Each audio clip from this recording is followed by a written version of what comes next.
On considère ici cette suite de fonctions fn-là définie ainsi sur R. Et dans la question 1, on nous demande d'étudier la convergence simple sur R de la suite de fonctions fn. Il s'agit donc, à x0 fixé dans R, d'étudier la limite quand n tend vers plus infini de fn x0. Or, quand n tend vers plus infini, on a ici un terme qui tend vers plus infini et ici un terme qui tend vers 0. Et pour lever l'indéterminé, on aimerait trouver un équivalent de cette quantité-là quand n tend vers plus infini. Pour cela, deux possibilités. Possibilité 1, on effectue un développement asymptotique quand n tend vers plus infini de exponentielle x0 moins exponentielle n x0 sur n plus 1. Et pour cela, on commence par effectuer un développement asymptotique de n sur n plus 1, c'est-à-dire de 1 sur 1 plus 1 sur n. Seconde possibilité, l'équivalent que l'on connaît bien avec exponentielle u est exponentielle u moins 1 quand u tend vers 0. Et on peut tenter de s'y ramener en mettant dans cette quantité-là exponentielle x en facteur.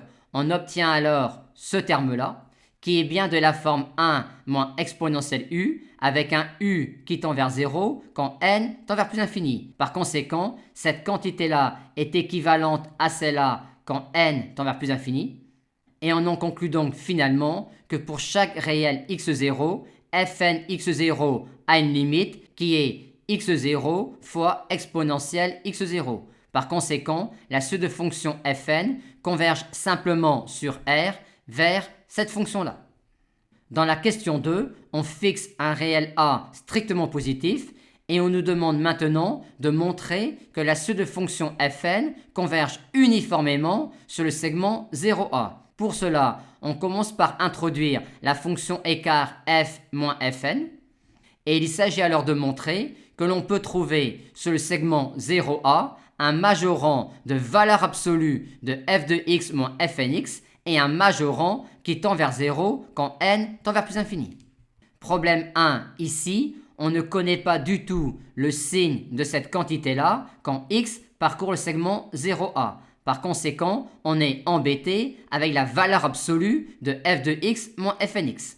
On peut également oublier d'étudier les variations de cette fonction-là sur le segment 0A. Par conséquent, on va commencer par essayer de transformer cette expression-là pour la présenter sous une forme sur laquelle il sera plus facile de travailler. Et pour cela, on va commencer par mettre exponentielle x en facteur. Arrivé là, on voit apparaître ici du exponentielle u moins 1 et n'y aurait-il pas ici le u? Pour cela, on va mettre n plus 1 en facteur. Et maintenant, apparaît ici du exponentielle u moins 1 moins u avec u égale moins x sur n plus 1. Or, vu la convexité de la fonction exponentielle sur R, pour tout réel u, on a cette inégalité-là. On peut donc déjà dire que f de x moins fnx est positive sur le segment 0A. Le problème de la valeur absolue est donc réglé. Maintenant, on aimerait écrire du inférieur ou égal là-dessus avec un u qui est négatif. Et pour cela, on va utiliser l'inégalité de Taylor-Lagrange appliquée à exponentielle t entre 0 et u avec un u qui est négatif. On obtient alors cela et on en tire alors cette inégalité-là pour u négatif.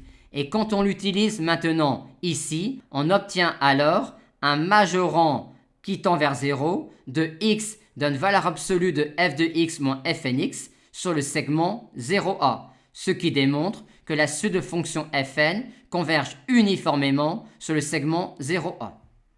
Enfin, dans la question 3, on nous demande de montrer que la suite de fonctions fn ne converge pas uniformément sur l'intervalle 0 plus infini. Pour cela, on réintroduit la fonction écart gn égale f moins fn. Et pour montrer ce qui est demandé, on va essayer d'exhiber une suite xn de réels de 0 plus infini, tel que f de xn moins fn de xn ne tend pas vers 0 quand n tend vers plus infini. Et vu la question 2, il y a de grandes chances que l'on prenne des réels xn qui tendent vers plus infini quand n tend vers plus infini.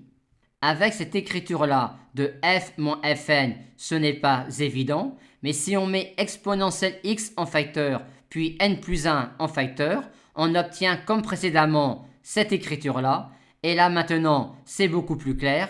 Si on prend xn égale n plus 1, on a alors tout de suite que f de xn moins fn de xn tend vers plus infini qui n'est pas 0 quand n tend vers plus infini, ce qui démontre ce que nous demandait à la question 3.